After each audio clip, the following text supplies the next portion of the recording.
Agora, nós vamos ter a apresentação do professor Maurício Malisca, líder do grupo de pesquisa Psicanálise e Linguagem, com a pesquisa É Preciso Insistir. O ato analítico é um ato político. Olá, boa tarde. Inicialmente, rapidamente, eu gostaria de parabenizar as colegas nesse esforço conjunto, a Unisul e Unicamp, pela organização do CEDISC.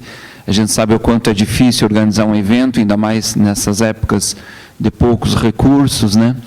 E parece que cada vez mais encontros como esses serão verdadeiros gestos heróicos e de resistência, né? Então, meus parabéns e também agradecer por esse espaço, né, que me é concedido, porque, enfim, eu não sou um pesquisador diretamente ligado à análise do discurso, mas tangenciando um pouco a análise do discurso via psicanálise. Bom, então intitulei assim meu trabalho, É Preciso Insistir, o ato analítico é um ato político. No seminário 14, A Lógica do Fantasma, Lacan expõe: não digo a política é o inconsciente, mas simplesmente o inconsciente é a política. Tomemos por base essa afirmação para pensar a relação do inconsciente com a política, na medida em que o inconsciente é um efeito de discurso. E esse discurso está, como Lacan também acentua no texto Função e Campo da Fala da Linguagem, na transindividualidade. Diz ele, o inconsciente é parte de um discurso transindividual. Primeira coisa a ser derrubada é a ideia de que o inconsciente é algo individual que está internamente no sujeito. Se há essa transindividualidade, isso significa que o inconsciente transpassa as individualidades, se constitui em algo que está para além do indivíduo. Por essa via, podemos pensar que o sujeito do inconsciente produz um efeito sobre outros sujeitos, pois aquilo que se diz atravessa as individualidades. Desse modo, o ato produz um efeito no meio, o ato produz um efeito no outro. Não é tão simplesmente uma mentalidade, mas um ato político, na medida que influencia e interfere no outro. Logo, o ato se produz na polis e tem efeito sobre ela. Nesse sentido, o inconsciente é um efeito de discurso entre indivíduos. E temos aí algo que coloca o inconsciente num plano coletivo. Jean-Jacques Moscovitz, psicanalista francês, em uma intervenção durante o Congresso de Convergência, afirmou que o inconsciente não é coletivo, tal como pregava Carl Jung, mas o coletivo é o inconsciente. O inconsciente transborda para fora da nossa privacidade mental. Lacan também aponta algo nesse sentido no seminário 11, quando expõe que o analista faz parte do conceito do inconsciente, ou seja, o analista está enredado no sujeito do inconsciente. Desse ponto de vista, podemos pensar que aquilo que se passa no mais íntimo dos nossos consultórios nos envolve, não estamos separados desse conteúdo. O analista está, de algum modo, envolvido com esse conteúdo, envolvido com isso que se passa entre divã e poltrona. O ato analítico irá incidir justamente aí, nesse ponto de intersecção subjetiva entre analista e analisante. Com isso, parece que estamos na delicada questão da neutralidade do analista. Freud não falava propriamente de uma neutralidade, mas sim de uma abstinência. Diz ele, o analista deve ser opaco aos seus pacientes, e como um espelho não mostrar-lhe nada, exceto o que lhe é mostrado. Já Lacan apresenta a ideia de que o analista, numa análise, paga com sua pessoa, ou seja, empresta o seu ser para os fenômenos transferenciais. Desse modo, o analista toma uma posição de desser, de deixar de ser, buscando talvez não uma neutralidade, mas uma abstinência radical. Seria talvez muito tênue a relação entre neutralidade e abstinência, mas como pensar na neutralidade, justamente se o analista é aquele que paga com palavras, como diz Lacan, aquele que coloca a sua interpretação no ato da palavra, no seio da transferência? Isso não deve significar que o analista exerça uma doutrinação de qualquer ordem sobre o analisante. Desse modo, parece realmente ser algo a ser aprofundado, essa diferença entre neutralidade e abstinência. Será que você pode ser neutro? Como ser neutro diante de questões tão fortes na esfera política? Como ser neutro se justamente a função analítica implica uma tomada de posição do analista, um agir de acordo com o desejo que ele habita? Como ser neutro se justamente o analista é aquele que sustenta o estatuto da palavra como forma de sustentar seu próprio dizer? Fico inclinado a dizer que a neutralidade é uma ingenuidade terapêutica. O que se exige do analista é uma abstinência radical. Nesse ponto, cabe uma confissão. Ao escrever esse texto, cometi um lapso nesse momento e havia escrito: o que se exige do analista é uma abstenção radical. Ou seja, na primeira versão saiu abstenção e não abstinência. Corrigido o lapso, coloquei-me a trabalhar sobre uma possível diferença entre abstinência e abstenção. Muito próximos do ponto de vista semântico, ao menos no dicionário, me parece que o efeito de sentido que produz não é o mesmo. A abstenção parece ter a ver com uma ausência, o não se comprometer com as opções que estão postas. Não me parece essa a posição do analista, pois, desde a condição de sujeito, o analista se faz responsável pelo que diz e pelo que faz. Parece não caber uma abstenção. Já a abstinência, nesse caso, não remete a uma ausência ou a um não posicionamento, mas o ato de não exercer um poder sobre o outro, de não assumir uma posição de mando, de mestre absoluto, de conseguir se retirar de um lugar de saber e de poder. No seminário 17, Lacan aponta que o discurso psicanalítico é o avesso do discurso do mestre, justamente porque o agente do discurso do analista é o objeto A, ou seja, esse lugar de falta, em que o analista é colocado como semblante. Desse modo, o lugar de falta que o analista ocupa é o que faz interrogar o outro, o sujeito barrado, sobre o seu desejo, produzindo o S1, que é o significante mestre no lugar da produção. A verdade do discurso psicanalítico é o próprio saber inconsciente que se produz como uma verdade sempre meia dita, nunca dita por inteiro. O que move o discurso psicanalítico é o próprio lugar da falta, e isso está em posição ao discurso do mestre, pois o que move esse discurso é o significante mestre, que é colocado no lugar de saber, ocupando o lugar do outro. O que se produz nesse discurso é a falta, representado pelo objeto A, um sujeito barrado. O sujeito barrado fica no lugar de verdade, ou seja, velado como uma verdade apenas semidita. O que se desdobra em termos de discurso é que o analista é aquele que faz semblante do objeto A, coloca-se na posição de falta para produzir desejo no outro. Falta e desejo, então, portanto, são categorias correlativas em psicanálise. E, desse modo, o discurso psicanalítico produz desejo no sujeito. O analista, desse modo, afeta o outro, ou interroga acerca de seu desejo. Não teríamos aí, no ato analítico, um ato político, não se desdobra sobre esse sujeito o efeito na polis desse ato analítico? Ou seja, o ato político tem efeito sobre a polis e traz consequências concretas na vida das pessoas. O ato analítico não seria algo de uma ordem semelhante? O efeito do ato analítico não traria consequências concretas na vida do sujeito e na sua inserção e modos de agir na polis? Sou inclinado a concluir que o ato analítico, esse ato produzido de forma tão íntima e secreta nos nossos consultórios, não se restringe e nem fica preso a essa particularidade das análises.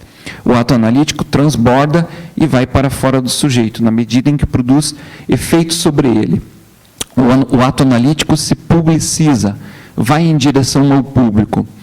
Tal como todo artista que tem que ir aonde o povo está, o psicanalista ou o seu ato tem que ser intenso, no sentido de forte, e em intenção, no sentido de operar sobre o sujeito. E também deve se estender, no sentido de promover a extensão para fora do consultório, para fora do sujeito e tocar o coletivo, produzir alguma contribuição na polis. Dessa forma, o argumento que o ato analítico é um ato político não está separado dele. Contudo, podemos também pensar que o analista também produz atos fora do consultório, fora da clínica propriamente dita. E mesmo ali também pode produzir atos analíticos, com efeitos analíticos desde a sua posição de analista. O discurso psicanalítico não deve ser confundido com aquele chamado setting analítico. E eu particularmente odeio essa palavra, porque não se trata de um set, se trata de uma posição simbólica e discursiva. Lacan diz que a psicanálise é o que se espera de um analista, e isso não está situado num set, num determinado momento ou local. Não é um papel social a ser executado, e sim uma função discursiva diante dessa posição de escuta. Recentemente, Christian Dunker, no vídeo intitulado Wunsch, Desejo, Voto e Democracia, no canal YouTube falando nisso, comenta que o psicanalista atualmente está sendo requisitado no plano social para falar sobre o atual momento político no cenário brasileiro. E, nesse sentido, ele lembra a diferença que Lacan aponta entre psicanálise em intenção e psicanálise em extensão. A primeira diz respeito àquilo que se passa no interior da própria clínica. A segunda refere-se à extensão da psicanálise para as questões fora da clínica propriamente dita, que era essa questão que eu estava desdobrando antes, que a intenção se estende, né? Aquilo que está em intenção vai para fora e se estende. Trata-se de pensar... Trata-se de pensar os efeitos da psicanálise em outros âmbitos. Intenção e extensão diz respeito a categorias lógicas daquilo que se amplia e se estende. É justamente tomando por base essa relação de uma psicanálise intensa e intenção, e os efeitos disso que se estendem para fora da análise, que gostaria de trazer um exemplo que provocou certo burburinho na comunidade psicanalítica nos últimos tempos. Aqui, circulou entre as instituições de psicanálise o Manifesto dos Psicanalistas Brasileiros pela Democracia. Esse manifesto foi assinado por diversas instituições, associações e escolas de psicanálise brasileiras. Também firmaram esse documento grupos de pesquisas em psicanálise, laboratórios de estudos ligados às instituições universitárias. Enfim, houve uma grande adesão por parte de diversas instituições brasileiras e uma quantidade expressiva de instituições estrangeiras ligadas à psicanálise. Diversas instituições argentinas, francesas, assim como uruguaias, norte-americanas e espanholas, em sua grande parte filiadas ao movimento Convergência de Psicanálise, também firmaram o apoio ao manifesto. Cabe destacar também que as instituições que assinaram o manifesto possuem posicionamentos teóricos divergentes. Nesse sentido, assinaram o manifesto instituições kleinianas, lacanianas, freudianas, instituições filiadas à IPA, Associação Internacional de Psicanálise, que não são lacanianas, são até contrárias a Lacan, enfim, diversas instituições. Vimos um movimento em que se diminuiu as diferenças internas aí da psicanálise em prol de uma posição comum, que é a democracia. Do que tratava esse manifesto? Em linhas gerais, ele fazia referência à preservação da democracia como condição para o exercício da psicanálise. Para quem quiser saber mais ou ler esse manifesto, na íntegra, basta acessar as redes sociais e digitar Manifesto dos Psicanalistas Brasileiros pela Democracia. Esse manifesto foi alvo de alguns poucos pronunciamentos na internet de psicanalistas que se colocaram contrários, e felizmente foram poucos, dizendo que se tratava de um manifesto de doutrinação partidária e que a psicanálise não poderia ser político-partidária. Nós concordamos que a psicanálise não deve ser doutrinação partidária, por isso mesmo o manifesto não porta nenhum nome de candidato ou sigla de partido político. Os opositores ao manifesto argumentaram que isso já estava posto, que não precisaria haver nenhuma manifestação de sigla política. Sim, não sejamos ingênuos que o manifesto não tem esse caráter, ele tem sim, pois estava subentendido que das duas propostas de governo apresentadas, uma colocava em risco, ou coloca em risco, a democracia. Contudo, cabe salientar que as instituições que assinaram esse documento viram por parte de um candidato e de uma proposta do governo um risco à democracia e um risco ao exercício, portanto, da psicanálise. Bem sabemos que manifestos como esse não ocorrem a cada 4 anos quando estamos diante do pleito eleitoral. Em mais de 20 anos da psicanálise, eu particularmente observei esse movimento apenas em 2 momentos, esse agora, e durante um projeto de lei que tentou regulamentar a profissão de psicanalista. Que, nesses dois momentos, que diversas instituições de psicanálise se uniram num ponto comum. Um segundo ponto a ser destacado do manifesto é que também não podemos ser ingênuos de que não apoiar o manifesto seja um ato de neutralidade. Como questionamos no início do nosso texto, é muito tênue falarmos em neutralidade em psicanálise. Ou seja, não assinar o manifesto também é um ato político e também estava significando o apoio a um dos candidatos à presidência da República.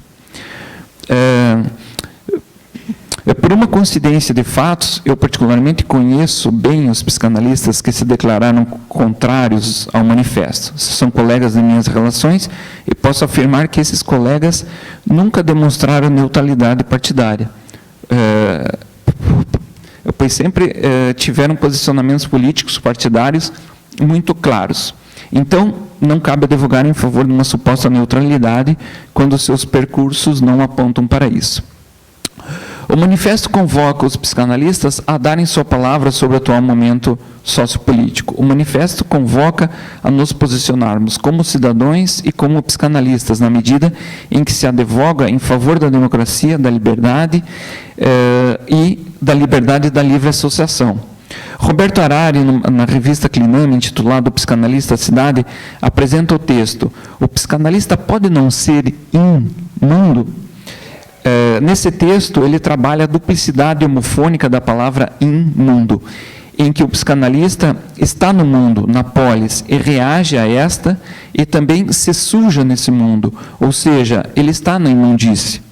Não vamos fazer de nossa prática uma asepsia higienista em que não nos misturamos e não discutimos temas polêmicos como sexo, futebol e política.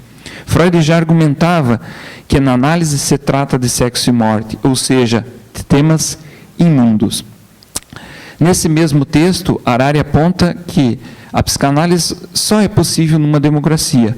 Não se pode fazer psicanálise em sociedades totalitárias com autointervenção do Estado sobre os sujeitos, nem mesmo em autocracias ditatoriais, sejam elas de direita ou de esquerda.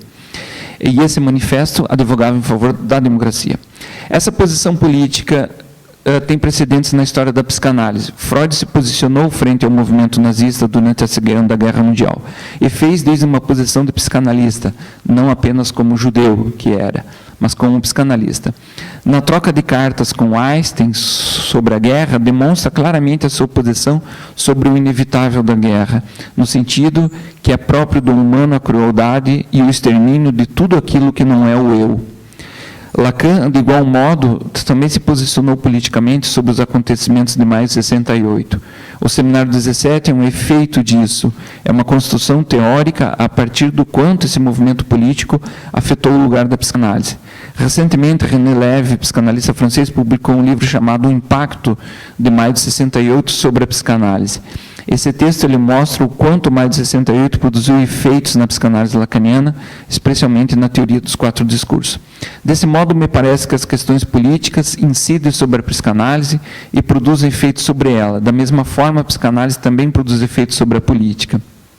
Poderíamos nós, analistas, diante dessa complexidade, ficarmos neutros?